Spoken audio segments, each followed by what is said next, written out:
Dieu est miséricordieux.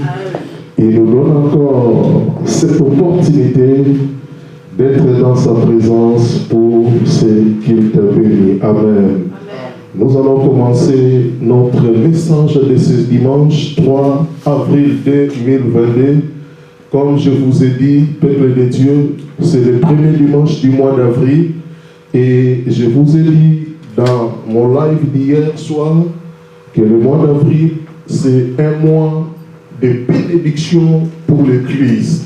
Je vous ai dit que le mois d'avril, depuis hier dans notre live à 21h, que le mois d'avril, c'est vraiment un mois particulier. Pourquoi c'est le mois particulier? Parce que la Bible de Genèse jusqu'à l'Apocalypse nous parle d'une seule personne, c'est-à-dire c'est Jésus-Christ. Et cet homme de Jésus, cet homme qui a donné sa vie sur la croix de Calvaire pour nous au nom de Jésus, il avait connu la mort dans ce mois d'avril et il a connu également dans ce même mois d'avril la résurrection. Et parce qu'il était ressuscité 3 jours après son enterrement. Et bien aimé, le mois d'avril, c'est le mois de la Pâque. Le mois d'avril, c'est le mois pascal. Et tout au long de ce mois, nous sommes en train de traiter un sujet théologique important qui s'intitule Christologie, qui n'est autre que l'étude si la personne de Jésus-Christ. Amen. Donc dans ce mois d'avril, nous allons traiter ces grands thèmes Christologie, mais nous allons prendre plusieurs sous-thèmes qui vont vraiment nous édifier pendant ces 4 dimanches du mois d'avril. Donc je vous conseille, pour avoir un enseignement doctrinal important pour notre vie, pour nous qui sommes chrétiens, je vous conseille vraiment d'être là aujourd'hui, d'être là le dimanche prochain le 10, d'être là le 17 et d'être là le 24. Amen. Éternel Dieu des armées, nous voulons encore te confier ce moment, que nous voulons parler de ta parole. Dieu des armées, la Bible dit, l'homme ne vivra pas du pain seulement, mais de toute parole qui sort de ta bouche. Nous voulons écouter ta parole. Instruis-nous, Dieu des armées. Enseigne-nous, Père éternel. Instruis-nous, Dieu de gloire. Nous voulons trouver la sagesse, nous voulons trouver également la connaissance. Il n'y a que ta parole qui peut nous donner cela. La raison, c'est la raison de notre présence ce soir dans cet endroit. C'est pour écouter cette parole. Merci. Que cette parole nous délivre, que cette parole puisse nous guérir, que cette parole puisse nous transformer et que cette parole puisse nous sauver, que cette parole puisse nous restaurer aussi. Au nom de Jésus, que nous disons tous Amen. Amen. Les titres sur Jésus, les titres sur Christ, Christologie. Bien aimé, pourquoi on a choisi ce thème? Je viens de donner déjà la réponse. Parce que c'est le mois pascal, parce que c'est le mois de la mort et de la résurrection de Jésus-Christ. Pourquoi nous donnons de l'importance à la mort de Jésus? Pourquoi nous donnons de l'importance à la résurrection de Jésus? Parce que l'apôtre Paul dit, si Jésus-Christ n'était pas ressuscité, votre foi se révèle, votre prédication aussi se révèle. Bien aimé, si Christ n'était pas ressuscité, on ne parlera jamais du christianisme. Personne ne quittera sa maison pour venir prier ce Jésus imposteur qui avait promis que le temple sera détruit et le 3e jour il le relèvera, qui avait promis la résurrection 3 jours après sa mort. Et si Jésus n'était pas ressuscité, on allait tous fermer nos Bibles et rester à la maison. Personne n'allait venir prier Dieu à l'église. Personne n'allait venir célébrer une messe, un culte quelconque au nom de Jésus, parce qu'il lui serait un imposteur. Mais si nous donnons assez d'importance à la résurrection de Jésus, parce que cela a été annoncé, et bien aimé, 3 jours après, nous avons vu la prophétie s'accomplir, la mort de Jésus. Pourquoi nous qui sommes chrétiens, nous donnons aussi de l'importance à sa mort? Parce que sa mort a été prophétisée avant même sa naissance, plusieurs siècles avant. Et bien aimé, on a vu aussi sa mort sur la croix comme un brigand. sur la croix comme un voleur. Il était pendu et le peuple était là en train d'applaudir les gestes des Romains de crucifier Jésus. Et bien aimé dans le Seigneur, oh, cet homme a connu la mort pour nous. Cet homme a connu la résurrection pour nous rassurer, pour nous montrer, oh, il est Dieu. Et ce soir, nous parlons sur la vie de Jésus. Bien aimé, nous parlons de Christologie, c'est-à-dire nous faisons vraiment l'étude détaillée sur Christ, sur sa vie, sur sa mort, sur sa résurrection, sur son retour, sur ses miracles. Bien aimé, pourquoi? Parce que Jésus-Christ était un homme incontournable de notre histoire. Il n'y a pas eu dans l'histoire un homme comme Jésus. Bien aimé, sur tous les plans, Jésus reste l'homme incontournable de notre histoire. Personne ne peut s'égaler à lui. Personne ne peut se comparer à lui. Il a vécu une vie miraculeuse déjà par sa naissance. Sa naissance était un miracle. Un enfant qui était né sans l'accouplement, bien aimé, d'un homme et une femme. Un enfant qui était né par la vertu du Saint-Esprit, par la puissance du Saint-Esprit, sans que sa mère puisse bien aimé être en contact avec un homme. Elle était vierge. Elle n'avait pas connu un homme. Une vierge se retrouve enceinte. Et l'ange est venu annoncer que l'enfant qui lui porte vient de Dieu. Il a demandé à son fiancé, Joseph à l'époque, de ne pas répudier sa fiancée. Parce que l'enfant qu'elle portait venait de Dieu. Donc nous voyons sa conception. C'était déjà un miracle. Une vierge se retrouve enceinte. Cela a bouleversé tout Israël. Cela a bouleversé les pays aux alentours. D'entendre cela, qu'une vierge vient de tomber enceinte. Donc nous voyons Jésus, bien aimé, sa naissance, en dehors d'être un miracle, du fait que sa mère n'avait pas connu un homme, nous allons constater que même sa naissance était annoncée plusieurs années avant. Un enfant naîtra, un enfant viendra, un enfant sortira, un enfant sortira, un enfant viendra. Donc c'est-à-dire plus de 8 siècles avant, des prophètes annonçaient que sa naissance, des prophètes annonçaient que, oh, la naissance de cet enfant miraculeux, de cet enfant incontournable, de cet enfant pas comme les autres, de cet enfant, je peux dire, extraordinaire, un enfant qui a bouleversé le monde, un enfant qui a troublé même des sages de l'époque à l'âge de 12 ans. Oh, il disait des choses, il confirmait des choses que même des sages ne comprenaient pas, même les gens qui étaient nés avant lui ne comprenaient pas. Et les gens s'asseyaient pour écouter sa sagesse. Bien aimé, et nous allons constater, même la mort de Jésus, c'était toujours, ça tournait toujours, c'était toujours un miracle. Un homme qui a connu la mort. Après, bien aimé, il y a eu les ténèbres sur toute la terre. Il y a eu les ténèbres, c'était à 15 heures. Jésus a rendu la vie à 15 heures. Il était monté sur la croix à 12 heures. Mais quand Jésus a rendu l'âme, c'était 15 heures. Christ a passé 3 heures du temps de souffrance sur la croix. Parce que le chiffre 3, c'est le chiffre de la divinité. Jésus pouvait que passer 3 heures sur la croix pour montrer sa nature divine. Mais il a souffert pendant 3 heures sur la croix. Et à 15 heures, Christ a rendu l'âme. Il a dit, Père, je remets mon esprit entre tes mains. C'était 15 heures. Mais en hébreu, on n'a pas de 9e heure. Mais il y a eu les ténèbres sur toute la terre. Au lieu de 18 heures, bien aimé, ici à Paris, mais il ne fait pas sombre.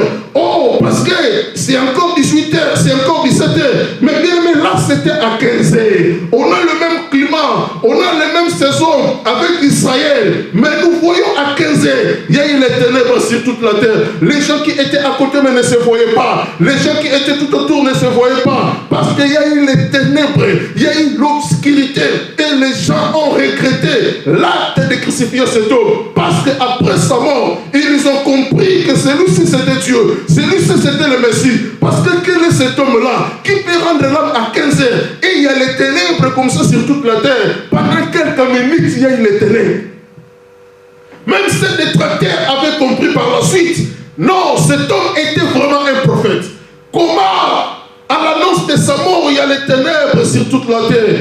Et nous voyons sa résurrection. Tout tournait toujours autour des miracles. Sa résurrection, 3 jours après, un homme qui était enterré. Mais 3 jours après, les autorités étaient revenues dans la tombe pour voir. mais ils ont constaté que le tombeau était vide, le corps de Jésus, oh bien-aimé, n'était plus là. Ils croyaient que ses disciples étaient venus la nuit pour voler son corps afin de tromper les gens qu'il est ressuscité. Or, c'était la résurrection. Et bien-aimé, un homme a connu la résurrection. Il s'est montré aux gens qui doutaient, aux gens qui ne croyaient pas. Il s'est montré à plus de 500 frères dans la foi. Il s'est montré à ses disciples. Il s'est montré à des disciples sur la route de Maïs.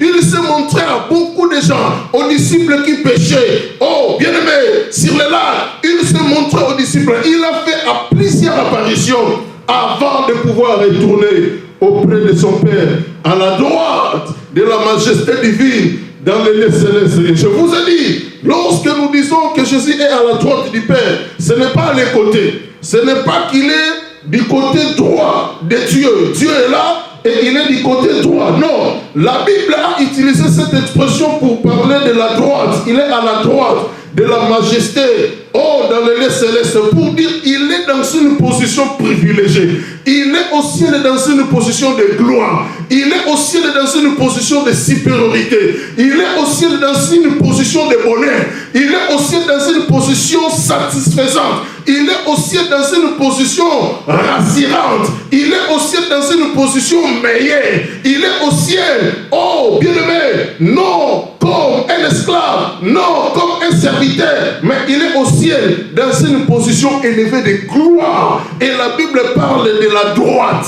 Amen. Il est à la droite de la majesté divine, dans les lieux célestes. Et nous allons constater, même son retour sera toujours un miracle. Amen. Même son retour sera toujours un miracle. Parce que, bien aimé, nous parlons sur Christologie, le titre sur Christ. Jésus reviendra sur la terre pour enlever les Juifs, pour chercher les Juifs. Ça sera après la grande tribulation. Mais nous, l'événement que nous attendons, ce n'est pas le retour de Christ, mais c'est l'enlèvement de l'Église. Jésus ne viendra plus sur la terre. Pendant que l'Église est là, Jésus va rester très loin dans les airs, très loin.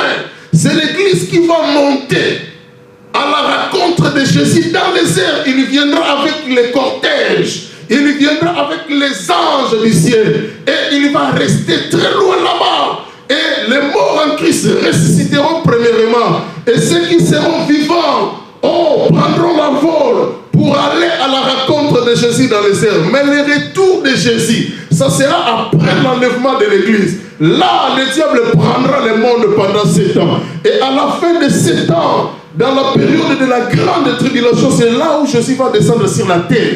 Jésus va venir sur la terre pour sauver un peuple, pour sauver une nation, c'est-à-dire la nation d'Israël. C'est un pays choisi par Dieu, et ce pays a tourné le dos à Christ. Jésus a permis de sauver son peuple, mais en passant par la grande tribulation. Donc Jésus va revenir après l'enlèvement de l'Église, là où nous serons dans le ciel. Amen.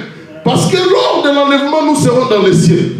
Et après, quand Dieu va restaurer la terre, quand Dieu va transformer la terre, quand Dieu va créer une nouvelle terre, nous allons quitter le ciel pour revenir encore habiter sur la terre pendant la reine de 1000 ans.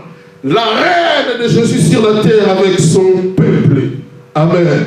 Bien aimé, là, ça sera merveilleux. Nous serons avec Abraham, nous serons avec Moïse, nous serons avec Élie, nous serons avec Jacob. Amen. Nous serons avec Paul. Oh, bien aimé, je dois aller chercher Paul. Amen. Bien aimé, ça sera merveilleux. Donc, vous comprenez déjà dans mon introduction que dans ce mois d'avril, mois pascal, le mois où nous parlons de la Christologie, le titre sur Christ, nous allons voir beaucoup de choses sur Jésus-Christ. Amen. Mais aujourd'hui, je prends le premier sous-thème que nous allons traiter, les différents noms et titres de Jésus-Christ. Les différents noms et titres de Jésus-Christ. Que la grâce de Dieu soit sur vous, vous tous qui nous suivez, que Dieu vous fasse du bien. Les différents noms et titres de Jésus-Christ. Dans la Bible au Nouveau Testament, Jésus a pris des descendants et titres. Mais, bien aimé, ce soir, on n'aura pas le temps de tout épuiser pour aller puiser tout cela. On n'aura pas assez de temps. Et ce soir, je vais vous proposer 4, 5, 6 ou 7 pour nous donner une bonne base. Et le dimanche prochain, nous allons continuer toujours autour de la Christologie pour voir d'autres choses. Les différents noms et titres de Jésus-Christ. Bien aimé, comme je dis, Christ a à peu près des noms dans le Nouveau Testament. Et titres. Mais nous allons aller doucement. Premier nom de Jésus-Christ.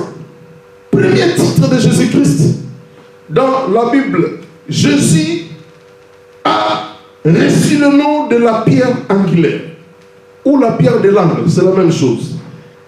La pierre angulaire ou la pierre de l'angle, c'est le premier nom et le premier titre de Jésus-Christ dans la Bible. Nous allons lire ce que la Bible nous enseigne, si Ephésiens chapitre 2, le verset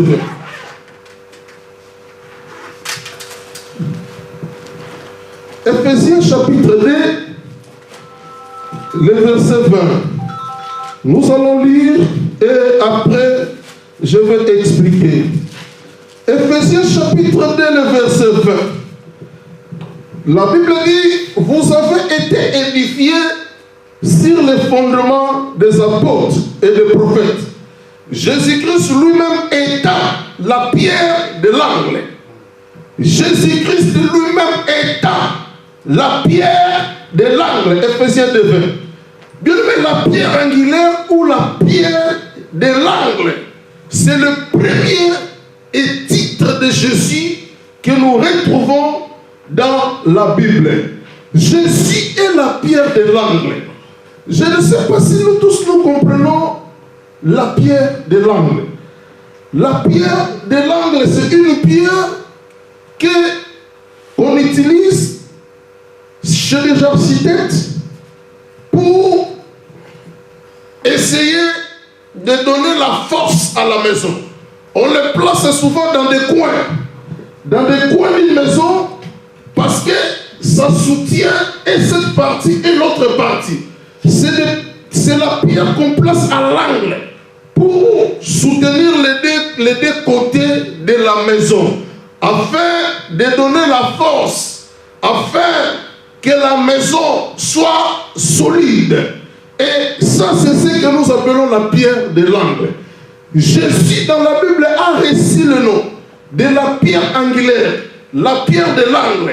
Bien aimé, c'est-à-dire, Jésus est la pierre qui est au milieu, qui soutient l'édifice. Jésus est la pierre qui est au milieu, c'est-à-dire c'est la pierre principale, c'est la pierre essentielle pour soutenir vraiment la maison, afin que la maison ne puisse pas s'écrouler, afin que la maison ne puisse pas, bien aimé, connaître les fissures. Donc Jésus, c'est ça le rôle qu'il joue. C'est ça le titre de Jésus dans la Bible. L'angle assure la solidité. L'angle assure la solidité d'un édifice. Donc Jésus est cet angle-là qui assure la solidité, la force d'une maison, le soutien d'une maison, l'appui d'une maison, la colonne d'une maison. Et c'est quoi cette maison que Jésus soutient? L'édifice que Jésus soutient, c'est ce que nous appelons l'église. Oh, l'église, c'est toi et moi. Bien aimé, c'est-à-dire Jésus-Christ est la principale de l'angle, et la pierre angulaire. Jésus, c'est lui qui soutient son église. Jésus, c'est lui qui unit son église. Parce que la pierre de l'angle est là pour unir les deux côtés. Les deux côtés, un côté, et l'autre côté, la pierre de l'angle est au milieu pour joindre, pour donner la force aux deux côtés. Donc Christ est là pour unir l'édifice qui est son église. Christ est là pour soutenir son église. Christ est là pour donner la force à son église. Bien aimé, on a crié à un Dieu vivant. On a crié à un Dieu puissant. On a crié à un Dieu capable. On a accepté dans notre vie le Dieu qui est puissant, le Dieu qui est capable. Bien aimé, ne doute pas de la puissance de Dieu. Ne doute pas des capacités de Dieu. Ne doute pas, bien aimé, de sa supériorité. C'est un Dieu qui transforme. C'est un Dieu qui guérit. C'est un Dieu qui bénit. C'est un Dieu qui restaure. Oh, bien aimé, tout à l'heure, dans mon introduction, je vous ai dit, il est à la droite de la majesté divine dans les lieux célestes, c'est-à-dire au ciel. Il est dans une position élevée de gloire. Au ciel, il est dans une position de puissance. Au ciel, il est dans une position bien-aimé dans le Seigneur élevé en dignité. Au ciel, il est dans une position meilleure. Et il peut toujours intervenir aux problèmes qui se passent sur la terre, aux problèmes de l'humanité, en envoyant les anges, pour opérer les miracles, pour opérer, bien-aimé, des choses, pour soutenir son peuple en danger, pour soutenir son peuple en difficulté. Bien-aimé dans le Seigneur, ne faut pas minimiser notre foi en Christ. Ne faut pas, bien-aimé, négliger notre vie. Chrétienne, notre vie en Christ, parce que la personne qu'on a reçue, c'est Jésus-Christ, la pierre de l'angle, le principal même de l'angle, la pierre angulaire, il est là pour nous soutenir, il est là pour nous faire du bien.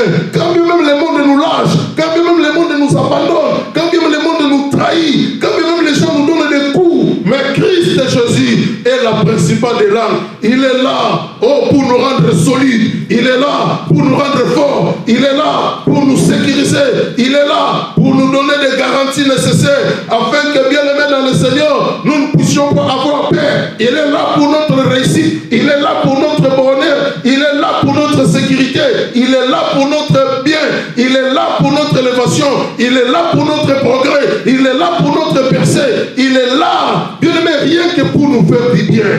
Amen. Jésus, premier nom et titre que nous retrouvons dans la Bible, il est la pierre angulaire. Bien aimé, c'est-à-dire nous devons bâtir notre foi sur lui, parce qu'il est la pierre de l'angle. Deuxième nom et titre de Jésus dans la Bible, il est aussi dans la Bible le prince de paix. Le prince de paix. Deuxième nom et titre de Jésus dans la Bible. Nous allons lire Ésaïe chapitre 9, le verset 6. Le prince de paix. Ésaïe 9, 6. La Bible dit dans Ésaïe chapitre 9, le verset 6, la Bible dit, renforcer la souveraineté et donner une paix sans fin au trône de David et à son royaume. L'affermir et le soutenir par le droit et la justice, dès maintenant et à toujours. Voilà ce que feraient les armées de l'Éternel. J'ai pris un autre verset.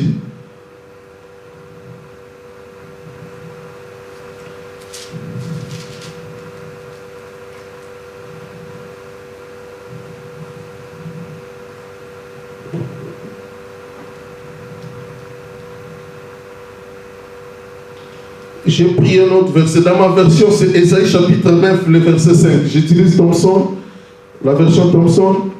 Chez moi ici, ça fait Ésaïe 9, 5. Mais Louis II, je crois, c'est Ésaïe 9, 6.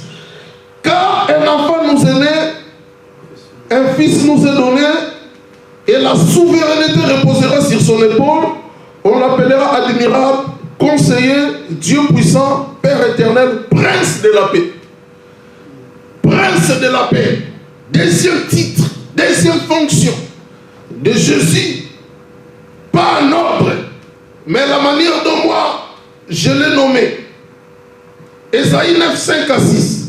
Jésus, dans la Bible, est aussi appelé prince de paix.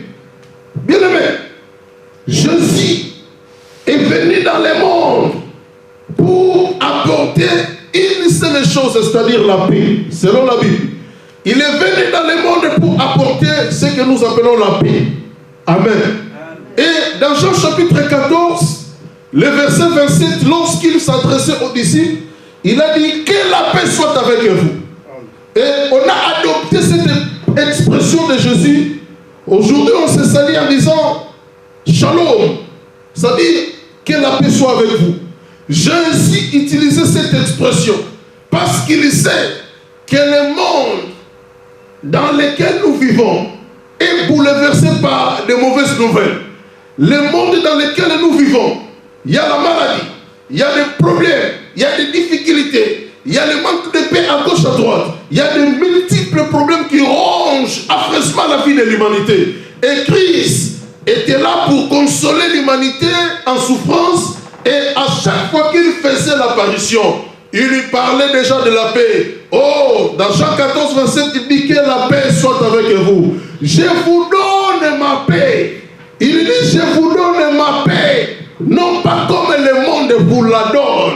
Bien aimé, Jésus nous donne la paix. Non pas comme le monde nous donne. Mais lui, bien aimé dans le Seigneur, il nous donne la paix en quantité industrielle. Le monde d'aujourd'hui, bien aimé, peut nous donner la paix après des heures, après un mois, après une année. Oh, il y a encore des problèmes. Mais Christ nous donne la paix, une paix éternelle. Christ nous donne la paix, une paix en quantité industrielle, une paix durable, une paix, oh, bien-aimé, pour toujours, une paix sans fin. Jésus est appelé le prince de paix. Oh, il est venu, bien-aimé dans le Seigneur. Lorsque nous parlons de Jésus comme prince de paix, ce n'est pas que Christ est venu éradiquer les guerres. Ce n'est pas que Christ est venu éradiquer des soulèvements dans des nations. Ce n'est pas que Christ est venu pour mettre fin à tout ce qui est guerre. Non. Bien aimé, la paix que nous parlons, c'est d'abord dans le contexte spirituel. C'est-à-dire, Jésus est venu sur la terre afin de mettre la paix entre l'homme et Dieu. Jésus est venu sur la terre afin de réconcilier l'homme et Dieu. Jésus est venu mettre la paix parce que l'homme a perdu la paix avec Dieu. Dans Genèse chapitre 3, le verset 15, lorsque le péché était introduit dans l'humanité, la Bible dit par le péché d'un seul homme, oh, l'humanité tout entière subit, oh, la condamnation de la part du Seigneur. Mais par l'obéissance d'un seul homme qui est Christ, bien aimé, on a retrouvé la paix. C'est-à-dire, par sa mort sur la croix, il a donné la paix en réconciliant le monde avec son Père, en réconciliant, oh, nous qui avions péché avec son Père. Et bien aimé, ça c'est la paix que Jésus est venu avec dans le monde. Oh, bien aimé, il a réconcilié, oh, des pécheurs avec un Dieu saint. Il a réconcilié des perdus avec un Dieu, oh, juste.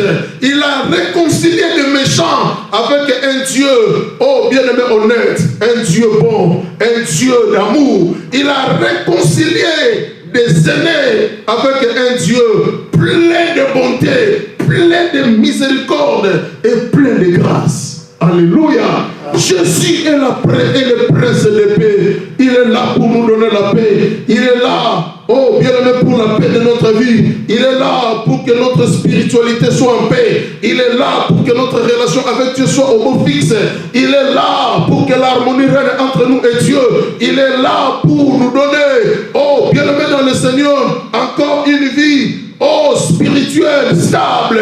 Il est là pour stabiliser notre vie spirituelle afin que la relation, l'intimité avec Dieu ne soit plus brisée, ne soit plus rompue, mais que notre intimité avec Dieu, oh, soit toujours bonne, soit toujours meilleure, soit toujours au mot fixe.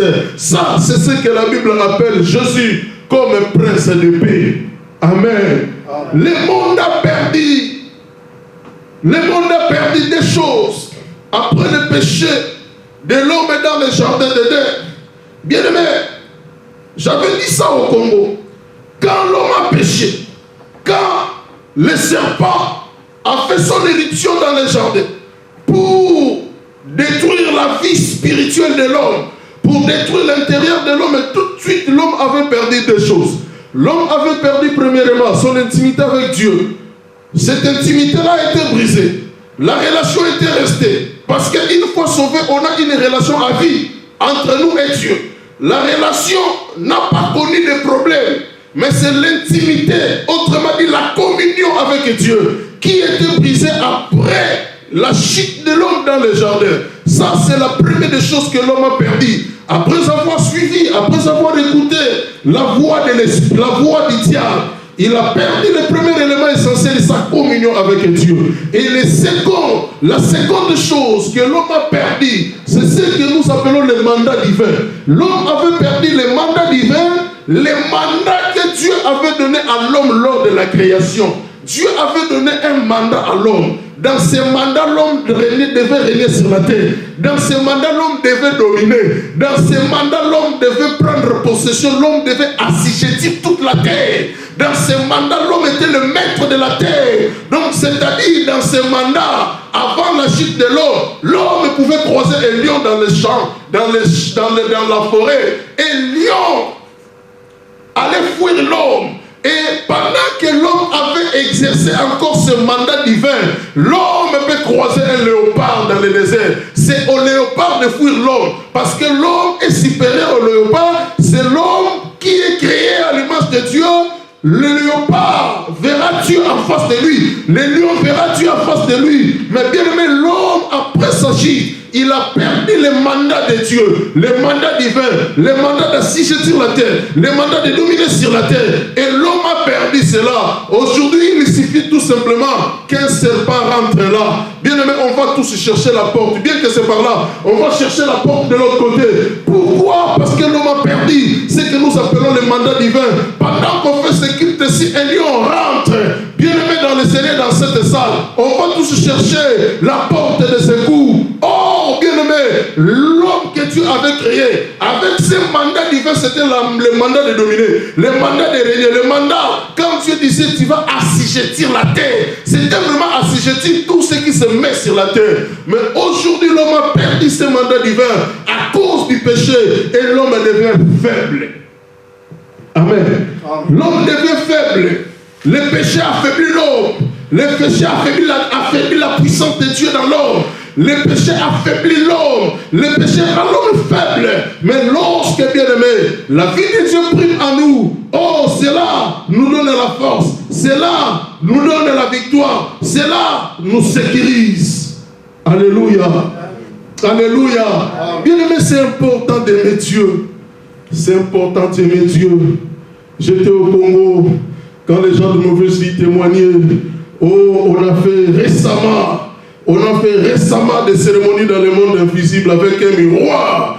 On a cité 3 fois ton nom, mais tu n'as pas apparu dans les miroirs. Oh, j'ai posé la question, mais pourquoi? Oh non, c'est parce que tu pries. Oh, un autre jour, on a essayé de faire des incantations la nuit. Oh, on a utilisé l'argent que tu nous as donné pour faire des incantations. On a mis un bassin et de l'eau. Là, il fallait que tu sortes. On a essayé toute la nuit d'appeler ton nom, de crier ton nom. Tu n'es pas sorti. Bien aimé dans le Seigneur, lorsque nous sommes avec Dieu, bien aimé, nous sommes plus forts. Lorsque le péché prend place dans une vie, nous perdons le mandat, nous perdons l'intimité avec Dieu. Et notre vie serait transparente. Et notre vie serait vide. N'importe quelle puissance peut nous pénétrer facilement et nous détruire. Amen. Amen. Amen. Bien aimé, j'arrive le jour de la croisade. Dans ma commune, là où je suis né, j'étais malade depuis le désert jusqu'à 11h30. Et je devais être là à midi pour commencer le culte. J'étais malade et couché à la maison. Je ne pouvais même pas prendre, bien aimé dans le Seigneur, oh, des chaussures pour mettre. Je ne pouvais même pas aller prendre ma douche. Très malade à la maison. Bien aimé, mais je viens de prier. Oh, jusqu'à 2h. Oh, je commençais à 20h jusqu'à 2h, 3h. J'ai fini la prière, je commence la maladie. Bien aimé, jusqu'à 11h30. J'ai dit, je dois aller quand même prêcher. Bien aimé, je pris ce risque d'aller prêcher malade. Oh, bien aimé, je n'ai rien dit aux gens qui m'accompagnaient. Mais une fois mis mes pieds dans la salle là où je devais prêcher, j'étais guéri. Alléluia. Bien aimé, on a un Dieu de paix. Le Dieu qui nous donne la paix. Amen. Troisième titre et fonction de Jésus dans la Bible, le Fils de Dieu. On entend parler de Jésus comme un Fils de Dieu. Mais parfois, on n'a pas encore compris la révélation, oh, de ce nom, Fils de Dieu. Pourquoi il a reçu le nom de fils de Dieu? Luc chapitre 1er, le verset 35. La Bible dit dans Luc chapitre 1, le verset 35. La Bible dit, l'ange lui répondit, le Saint-Esprit viendra sur toi, et la puissance du Très-Haut te couvrira de son ombre. C'est pourquoi l'enfant qui naîtra sera appelé fils de Dieu. Je suis et aussi appelé dans la Bible fils de Dieu. Bien aimé. Pourquoi fils de Dieu? Lors de sa naissance, nous sommes dans Matthieu chapitre 1er, le verset 13. Dans Matthieu 1er, le verset, Matthieu chapitre 1er, le verset 23 plutôt. Je vais vérifier pour être sûr.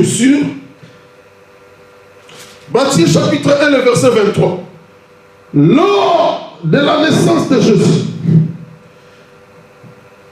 ici, ce n'était pas encore la naissance, mais c'était que l'ange était venu annoncer sa naissance. Le dernier ange qui était venu annoncer sa naissance, il dit à Joseph, il dit à son père que tu auras un fils et tu lui donneras le nom d'Emmanuel. Et le nom Emmanuel signifie Dieu parmi nous, Dieu parmi vous. Donc, c'est-à-dire, Jésus a reçu le nom du Fils de Dieu en un mot pour dire tout simplement il est Dieu. C'était pour dévoiler sa nature divine, raison pour laquelle il a reçu déjà dès la naissance. Oh, on l'appelait Fils de Dieu. Fils de Dieu, pour parler tout simplement de sa nature divine. Mais si vous lisez encore dans la Bible, je vais anticiper pour dire il est aussi appelé Fils de l'homme. Il est aussi appelé Fils de l'homme. Là, c'est pour parler de son humanité. Que pour dire que Jésus est aussi homme. Parce que Jésus est 100% Dieu. Raison pour laquelle il est appelé Fils de Dieu. Et Jésus est Fils de l'homme. Parce qu'il est aussi 100% homme. Et Jésus est appelé aussi Fils de David. Lorsque vous voyez dans la Bible, Christ est appelé Fils de David, c'est pour dire tout simplement il est roi. Parce que David fut roi. Amen. Amen. Donc il est l'homme 100%, Fils de l'homme. Il est Dieu 100%, Fils de Dieu. Et il est roi. Raison pour laquelle il a reçu le nom de Fils de David. C'est pour dire tout simplement il est roi. Amen. Amen. Ça, c'est des choses que nous devons comprendre lorsque nous lisons la Bible. Jésus est appelé Fils de Dieu. Et